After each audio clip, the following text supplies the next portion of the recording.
In Venezuela, the electoral drill ahead of the regional and national elections of May 25th is underway.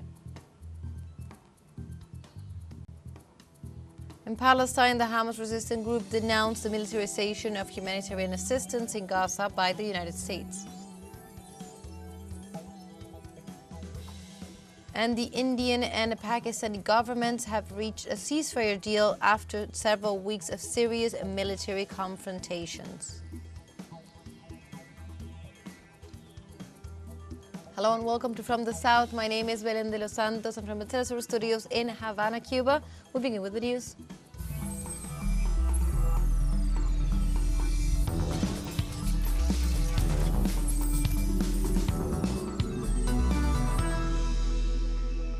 We now begin with the information. In Venezuela, the electoral drill ahead of the regional and national elections of May 25th is underway. The National Electoral Council summoned citizens to participate in the democratic exercise with the objective of familiarizing the voters with the system.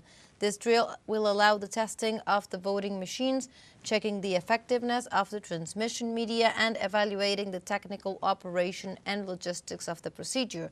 For this purpose, the National Electoral Council set up a total of 1,187 voting centers nationwide with the intention of strengthening the democratic process in Venezuela.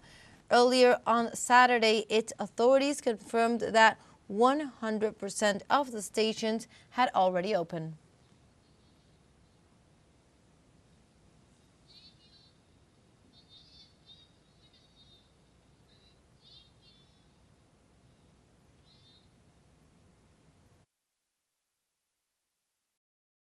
Estamos al 100% de la apertura de las mesas electorales. We are at 100 in terms of the opening of the polling stations. We reaffirm that this event is part of our commitment to integrity and citizen participation.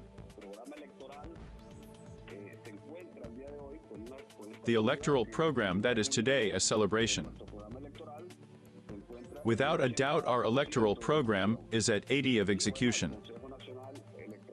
And the electoral counselor and his 5 rectors continue to work in total transparency to guarantee that each vote counts and is respected, and that this great democratic celebration, where the protagonist is the people of Venezuela, it will undoubtedly allow us to continue strengthening the vote as an institution. Democracy is a fundamental element, and with the vote of Venezuelans, we can continue building the country we all want. These mega elections will be the 32nd electoral process since the beginning of the 21st century, in which more than 20 million Venezuelans are eligible to vote. These elections include the renewal of the 285 seats of the National Assembly, 23 governors, mayors, regional and municipal legislators, consolidating Venezuela as one of the countries with the highest number of electoral processes in the world in the last 2 decades. Throughout 2025, the National Electoral Council has organized multiple consultations and electoral processes.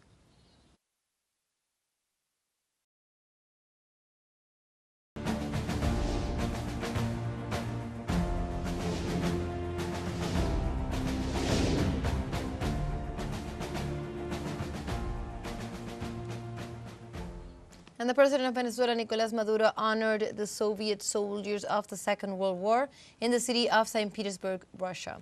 From the Memorial Cemetery of St. Petersburg, the Venezuelan president participated in a wreath-laying ceremony to honor the fallen soldiers of the Second World War. During the event, President Nicolás Maduro highlighted the heroism of the Soviet Union in the fight against the fascist forces in Europe. In the next few hours, the head of state is expected to meet with Russian authorities as part of his ongoing agenda in the framework of Victory Day.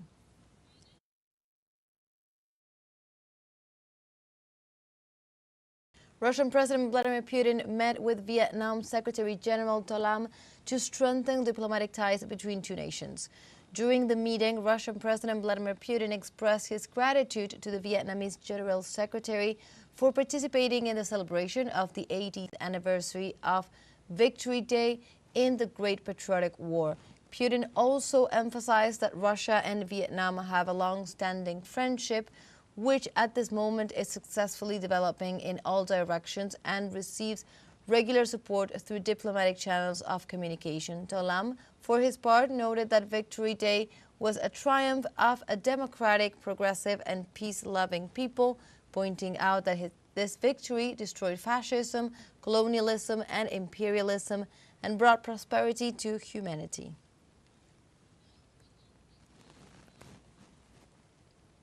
Now we have a short break coming up, but first, remember you can join us on TikTok at teleSUR English, where you will find news in different formats, news updates, and much more. We'll be right back. Stay with us.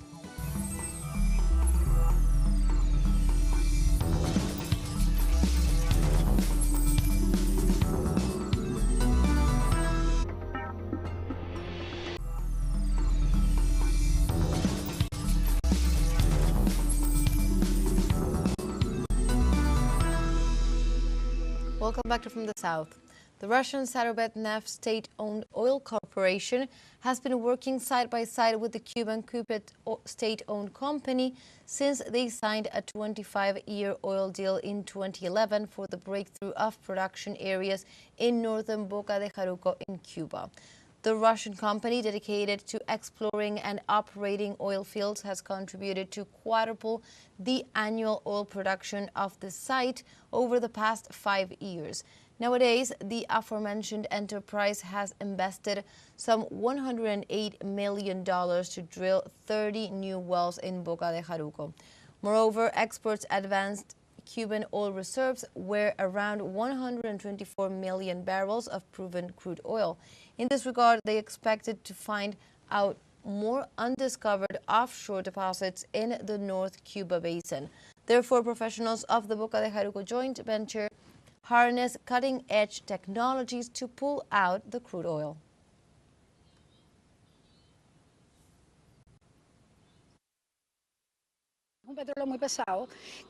It's a very heavy oil that is not being able to be extracted rising to the surface because it's too heavy and too dense.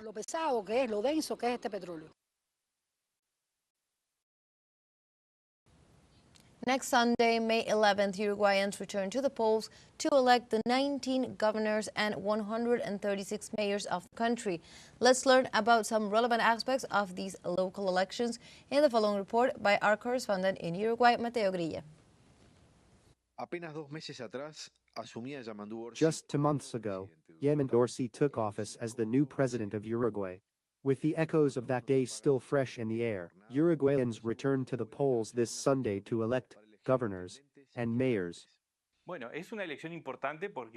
is an important election because it defines two levels of government, the departmental and the municipal. Especially the departmental is relevant from the political point of view, how the map of the departmental intendancies will look like, where there are some expectations and a traditional behavior.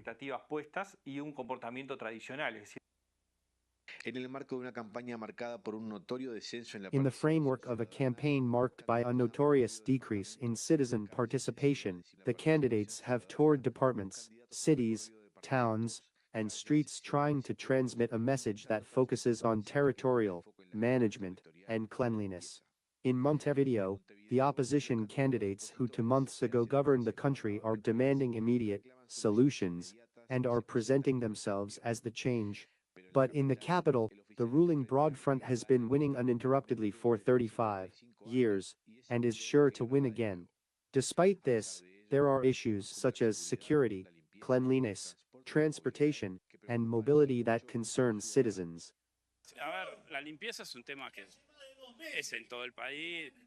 Cleanliness is an issue that is in the whole country. It is the first problem we have. I think we have to think about it, and well, we believe that Montevideo has changed a lot. There is no doubt that there is always something to do, but I think that the Broad Front has shown that during these 35 years it has governed quite well.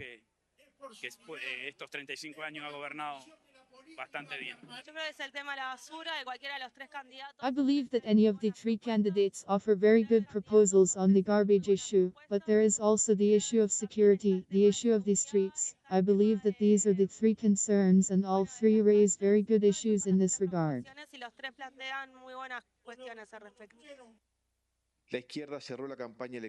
The left wing closed the electoral campaign a few hours before the beginning of the electoral ban, in an act in which its three candidates spoke. Mario Vergara, current senator, former minister of economy, and former president of the central bank, is leading the polls and will probably be the next governor of the capital city.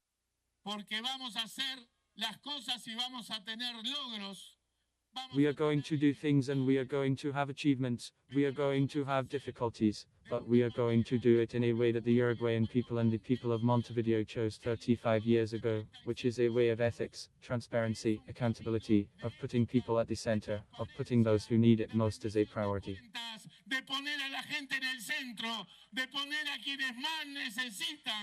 This will continue in Montevideo because the Broad Front will continue to govern.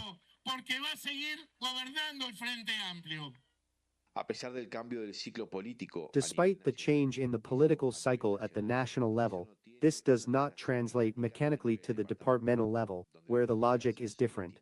Historically, the National Party, whose leader is the now former President Lacaille Pou, wins in 2/3 of the departments, and in most of the mayoral offices.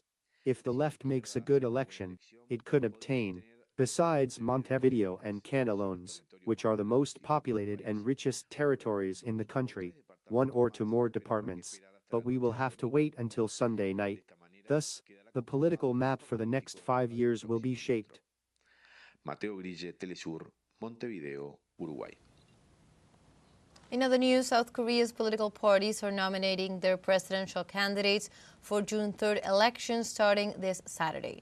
Among the candidates, Lee Jae-myung of the Democratic Party made his presidential candidacy official and is emerging as one of the favorites after leading most of the polls, while the ruling People's Power Party chose Kim Moon-soo as its presidential candidate after several rounds of primaries. According to the electoral agenda, the presidential campaign in the Asian country will start on May 12th this year and last until June 2nd next year.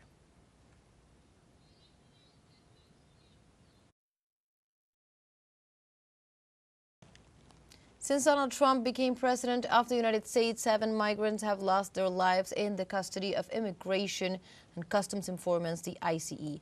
According to human rights activists and national media, 3 people have died in an ICE center in Florida, 1 in Arizona, 1 in Missouri, 1 in Texas, and another in the custody of the service in Puerto Rico. According to investigations by the media and organizations, their ages range from 27 to 55 years old, and they are known to have come from different places such as Haiti, Honduras, Colombia, Dominican Republic, Vietnam, and Ukraine.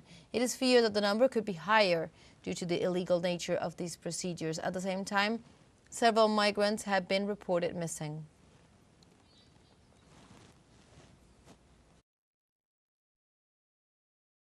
Chinese Vice Premier He Lifeng met on Saturday with both U.S. Treasury Secretary Scott Bennett and Trade Representative James Young Greer in Geneva to negotiate high-stakes tariffs.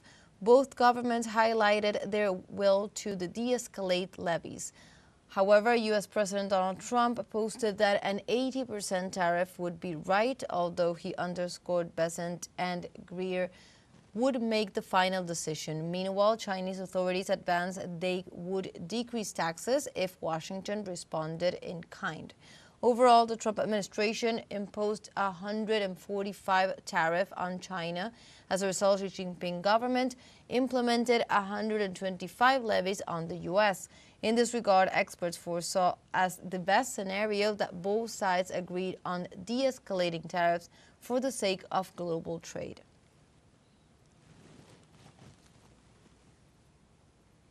We have a second short break coming up, but before we invite you to visit our Facebook page at teleSUR English. There you'll be able to watch our top stories, special live coverages, and much more. Follow the page and activate the notification button to stay up to date on the world's most recent events. Final short break, don't go away.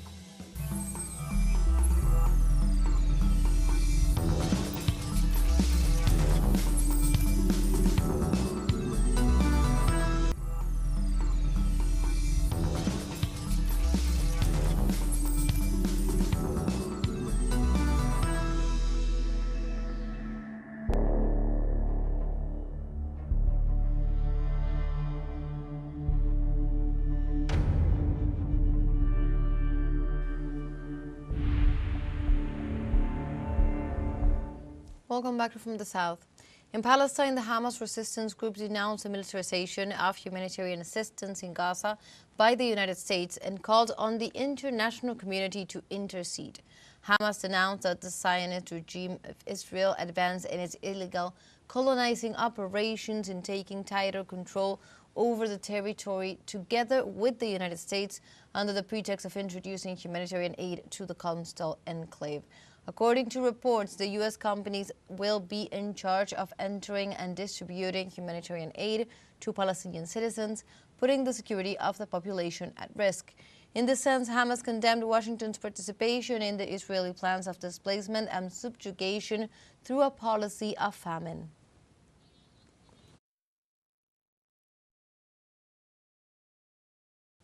For their part, the United Nations denounced the Zionist regime of Israel for carrying out a campaign of famine at an unprecedented speed in Gaza.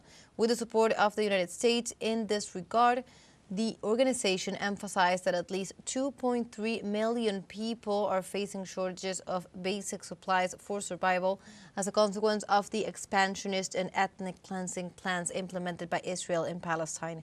It should be noted that since their illegal entry into Palestinian territories, the Israeli armed troops imposed a policy of forced displacement in complicity with the United States to take over the Palestinian territory.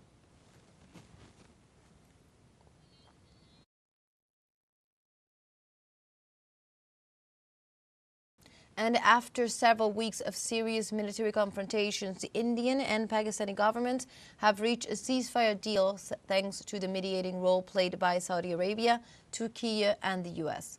Such conflict burst out by a gun massacre on tourists last April in India, whose mastermind culprits were allegedly from Pakistan, but rooted in decades-old hostilities. Afterwards, both sides have mounted military operations, including missile attacks. As a result, dozens of civilians have been hit to death. Meanwhile, neighboring countries as Saudi Arabia and Turkey decided to act as mediators along with the United States. Subsequently, the two rival nations reached a first ceasefire deal to be enforced this Saturday, while peace negotiations are still underway, which next meeting is scheduled for Monday, May 12th.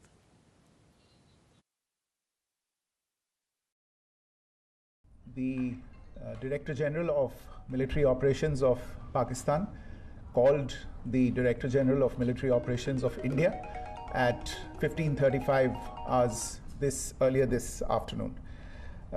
It was agreed between them that both sides would stop all firing and military action on land and in the air and sea with effect from 1700 hours Indian Standard Time today.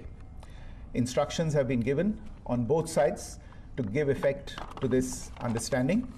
The Directors General of Military Operations will talk again on the 12th of May at 1200 hours. Thank you.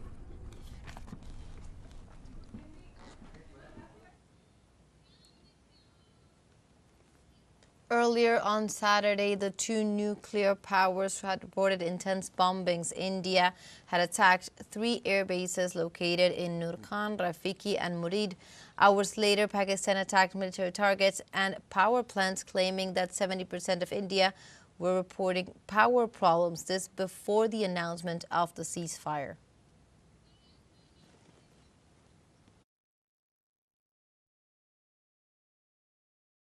The government of Nigeria reimbursed $3.4 billion of emergency funding it received from the International Monetary Fund in April of 2020. Authorities detailed that the financial assistance had been used to address the economic challenges posed by the COVID-19 pandemic. However, despite full repayment, Nigeria would be required to make annual payments of $30 million in special drawing rights. The repayment on the loan proved the administration's commitment to meet its international financial obligations and enhance its credibility with global financial institutions.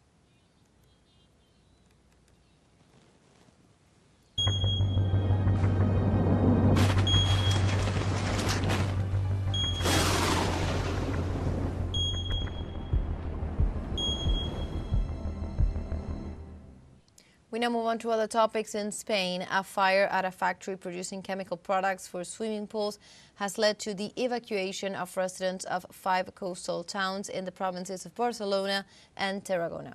The factory, which stores about 70 tons of chlorine, has generated a toxic cloud that has forced the Civil Protection of Catalonia to issue an alert to the residents of several cities.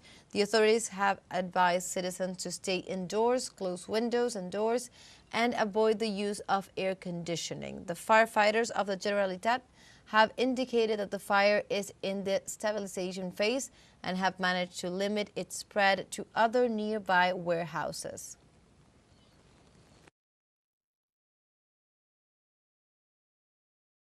And in other news, the world celebrates today Migratory Bird Day as every second Saturday in May. The United Nations had set such a date to commemorate the collaboration between the Convention on Migratory Species and the African Eurasian Migratory Waterbird Agreement. Furthermore, the United Nations established the Migratory Bird Day to raise people's awareness of the importance of preserving the bird's ecosystem. This year's campaign urged the international community to work together to create and conserve habitats and to join efforts to reduce pollution.